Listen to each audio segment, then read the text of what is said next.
ആകാശവാണി. പ്രധാനമന്ത്രി നരേന്ദ്രമോദിയുടെ പ്രതിമാസ റേഡിയോ പ്രഭാഷണ പരിപാടിയായ മൻ കി ബാത്തിന്റെ 119 പതിപ്പിനെ ആസ്പദമാക്കി തിരുവനന്തപുരം പ്രാദേശിക വാർത്താ വിഭാഗം തയ്യാറാക്കിയ പ്രത്യേക പരിപാടി. ബഹിരാകാശ രംഗത്തെയും നിർമ്മിത ബുദ്ധി മേഖലയിലെയും ഇന്ത്യയുടെ നേട്ടങ്ങൾ വിശദീകരിച്ചുകൊണ്ടാണ് പ്രധാനമന്ത്രി ഇത്തവണ മൻ കി ബാത്ത് ആരംഭിച്ചത്. കുട്ടികൾക്കും യുവാക്കൾക്കും ശാസ്ത്രത്തിൽ അഭിനിവേശമുണ്ടായിരിക്കേണ്ടതിന്റെ പ്രാധാന്യവും അദ്ദേഹം വിശദീകരിച്ചു. ഇത്തവണത്തെ വനിതാ ദിനത്തിൽ സ്ത്രീ ശക്തിയെ ആഘോഷിക്കാനും അദ്ദേഹം ആഹ്വാനം ചെയ്തു. पिछले महीने देश इसरो के 100वें रॉकेट की लॉन्चिंग के साक्षी बने। इसरो की सफलताओं का दायरा काफी बड़ा रहा है। बीते 10 वर्षों में ही करीब 460 सैटेलाइट्स लॉन्च की गई हैं। കഴിഞ്ഞ മാസം ISROയുടെ 100ാമത്തെ റോക്കറ്റിന്റെ വിക്ഷേപണത്തിന് രാജ്യം സാക്ഷ്യം വഹിച്ചു. ബഹിരാകാശ ശാസ്ത്രത്തിൽ പുതിയ ഉയരങ്ങൾ കീഴടക്കാനുള്ള നമ്മുടെ ദൃഢനിശ്ചയത്തിന്റെ പ്രതിഫലനമാണിതെന്ന് പറഞ്ഞ പ്രധാനമന്ത്രി, വളരെ സാധാരണ രീതിയിൽ ആരംഭിച്ച നമ്മുടെ ബഹിരാകാശ യാത്ര ഓരോ ഘട്ടത്തിലും വെല്ലുവിളികൾ അതിജീവിച്ച് കാലക്രമേണ ബഹിരാകാശ പറക്കലിലെ വിജയങ്ങളുടെ പട്ടിക വിപുലീകരിച്ചതായി അഭിപ്രായപ്പെട്ടു. വിക്ഷേപണ വാഹന നിർമ്മാണമായാലും ചന്ദ്രയാൻ, മംഗൾയാൻ, ആദിത്യ L1 എന്നിവയുടെ വിജയമായാലും ഒറ്റ റോക്കറ്റ് ഉപയോഗിച്ച് 104 ഉപഗ്രഹങ്ങളെ ബഹിരാകാശത്തേക്ക് അയക്കുന്ന ദൌത്യമായാലും ഇസ്രോയുടെ വിജയങ്ങളുടെ വ്യാപ്തി വളരെ വലുതാണെന്നും കഴിഞ്ഞ 10 വർഷത്തിനുള്ളിൽ മാത്രം ഏകദേശം 460 ഉപഗ്രഹങ്ങൾ ഇന്ത്യ വിക്ഷേപിച്ചതായും അദ്ദേഹം അറിയിച്ചു. ഇതുകൂടാതെ ബഹിരാകാശ ശാസ്ത്രജ്ഞരുടെ സംഘത്തിൽ സ്ത്രീ ശക്തിയുടെ പങ്കാളിത്തം തുടർച്ചയായി വർദ്ധിച്ചുകൊണ്ടിരിക്കുന്ന വിഷയവും ഈ മേഖലയിലെ സ്റ്റാർട്ടപ്പുകളുടെയും സ്വകാര്യ മേഖലയിലെ ബഹിരാകാശ കമ്പനികളുടെയും എണ്ണം വർദ്ധിക്കുന്നതായും അദ്ദേഹം അറിയിച്ചു. നാം ദേശീയ ശാസ്ത്രദിനം ആഘോഷിക്കാൻ ഒരുങ്ങുന്നതിന്റെ ഭാഗമായി കുട്ടികൾക്കും യുവാക്കൾക്കും ശാസ്ത്രത്തിൽ താൽപര്യവും അഭിനിവേശവും ഉണ്ടാക്കാൻ one day as A scientist എന്ന പുതിയൊരാശയവും പ്രധാനമന്ത്രി മുന്നോട്ടുവച്ചു. ഒരു ശാസ്ത്രജ്ഞനായി ഒരു ദിവസം ചിലവഴിക്കാൻ ശ്രമിക്കുകയും ആ ദിവസം റിസർച്ച് ലാബ്, പ്ലാനറ്റോറിയം അല്ലെങ്കിൽ ബഹിരാകാശ കേന്ദ്രം പോലുള്ള സ്ഥലങ്ങൾ സന്ദർശിക്കുകയും ചെയ്യണം. ഇത് ശാസ്ത്രത്തോടുള്ള താൽപര്യം വർദ്ധിപ്പിക്കുമെന്നും പ്രധാനമന്ത്രി അഭിപ്രായപ്പെട്ടു. ബഹിരാകാശവും ശാസ്ത്രവും പോലെ ഭാരതം അതിവേഗം ശക്തമായ സാന്നിധ്യം ഉറപ്പിക്കുന്ന മറ്റൊരു മേഖലയായ ആർട്ടിഫിഷ്യൽ ഇന്റലിജൻസിനെക്കുറിച്ച് സംസാരിച്ച പ്രധാനമന്ത്രി അടുത്തിടെ പാരീസിൽ പങ്കെടുത്ത AI സമ്മേളനത്തിൽ ഈ മേഖലയിലെ ഭാരതത്തിന്റെ പുരോഗതിയെ ലോകം മുക്തകണ്ഠം പ്രശംസിച്ചതായും അറിയിച്ചു. स्पेस और साइंस की तरह एक और क्षेत्र है जिसमें भारत तेजी से अपनी मजबूत पहचान बना रहा है। ये क्षेत्र है AI यानी ആർട്ടിഫിഷ്യൽ ഇന്റലിജൻസ്. ബഹിരാകാശ മേഖലയായാലും നിർമ്മിത ബുദ്ധിയായാലും നമ്മുടെ യുവാക്കളുടെ വർദ്ധിച്ചു വരുന്ന പങ്കാളിത്തം ഒരു പുതിയ വിപ്ലവത്തിന് ജന്മം നൽകുകയാണ്. പുതിയ സാങ്കേതിക വിദ്യകൾ സ്വീകരിക്കുന്നതിലും പരീക്ഷിക്കുന്നതിലും ഭാരതത്തിലെ ജനങ്ങൾ ഒട്ടും പിന്നിലല്ല എന്നും അദ്ദേഹം അഭിപ്രായപ്പെട്ടു. മാർച്ച് 8 അന്താരാഷ്ട്ര വനിതാ ദിനം നമ്മുടെ സ്ത്രീ ശക്തിയെ ആദരിക്കാനുള്ള സവിശേഷ അവസരമാണെന്ന് പറഞ്ഞ പ്രധാനമന്ത്രി, ലോകത്തിലെ എല്ലാ സ്ത്രീ ശക്തികളിലും ദൈവികത പ്രതിഫലിക്കുന്നുവെന്നും ദേവി മഹാത്മ്യത്തിലെ ശ്ലോകത്തെ ഉദ്ധരിച്ചുകൊണ്ട് പറഞ്ഞു. നമ്മുടെ സംസ്കാരത്തിൽ പെൺമക്കൾക്ക് വലിയ സ്ഥാനമുണ്ടെന്നും സ്വാതന്ത്ര്യ സമരത്തിലും ഭരണഘടനാ നിർമ്മാണത്തിലും രാജ്യത്തിന്റെ മാതൃശക്തി വലിയ പങ്ക് വഹിച്ചിട്ടുണ്ടെന്നും അദ്ദേഹം അറിയിച്ചു. हमारी संस्कृति में बेटियों का सम्मान सर्वोपरि रहा है। देश की मातृशक्ति ने हमारे स्वतंत्रता संग्राम और संविधान के निर्माण में भी बड़ी भूमिका निभाई है. ഇന്ന് ഏത് മേഖലയിലേക്ക് നോക്കിയാലും സ്ത്രീകളുടെ സംഭാവന വളരെ വലുതാണെന്നും അദ്ദേഹം ഓർമ്മിപ്പിച്ചു.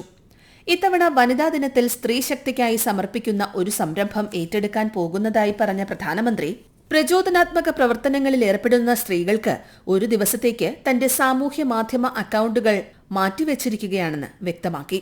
വ്യത്യസ്ത മേഖലകളിൽ വിജയം കൈവരിച്ച സ്ത്രീകൾക്ക് മാർച്ച് 8 അവരുടെ ജോലിയും അനുഭവങ്ങളും നാട്ടുകാരുമായി പങ്കിടാം. ഇതിനായി നമോ ആപ്പിൽ സൃഷ്ടിച്ച പ്രത്യേക ഫോറത്തിലൂടെ ഈ പരിപാടിയുടെ ഭാഗമാകാമെന്നും അദ്ദേഹം പറഞ്ഞു.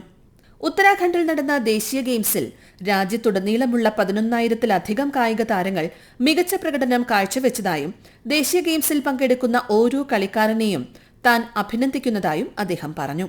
ഈ വർഷത്തെ ദേശീയ ഗെയിംസിലെ കൌമാര ചാമ്പ്യന്മാരുടെ എണ്ണം അതിശയിപ്പിക്കുന്നതാണെന്നും അദ്ദേഹം പറഞ്ഞു. നമ്മുടെ യുവ കായിക താരങ്ങളുടെ ദൃഢനിശ്ചയവും അച്ചടക്കവും കൊണ്ട് ഭാരതം ഇന്നൊരാഗോള കായിക ശക്തി കേന്ദ്രമായി മാറുന്നതിലെ സന്തോഷവും പ്രധാനമന്ത്രി പങ്കുവച്ചു. കേരള വനിതാ volleyball team coach Shri Sadanandan. Pool matches കടുത്തായിരുന്നു. ആദ്യത്തെ 2 മാച്ചസ് ബംഗാളായിട്ടുള്ള ആദ്യത്തെ മാച്ചും തമിഴ്നാടായിട്ടുള്ള രണ്ടാമത്തെ മാച്ചും വളരെ ടഫായിരുന്നു. തമിഴ്നാടായിട്ട് പൂളിലും നമ്മൾ 5 സെറ്റ് കളിച്ചാണ് ജയിച്ചത്.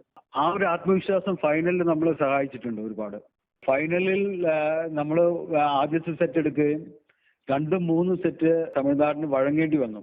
3ാമത്തെ സെറ്റ് നേടുന്നതിൽ നമുക്ക് വലിയ ബുദ്ധിമുട്ടുണ്ടാക്കി. ആ 4ാമത്തെ സെറ്റ് നമ്മൾ നല്ലൊരു മാർജിനിൽ വിൻ ചെയ്തതിന്റെ ഒരു മാനസിക മുൻതൂക്കം നമുക്ക് 5ാമത്തെ സെറ്റിലുണ്ടായി. അതുകൊണ്ട് തന്നെയാണ് തമിഴ്നാടിന് അത്രയും നേരം നല്ല പോലെ ഫൈറ്റ് ചെയ്യുന്ന തമിഴ്നാടിനെ നമുക്ക് 5ാമത്തെ സെറ്റിൽ സുലഭമാക്കാൻ പറ്റിയത്.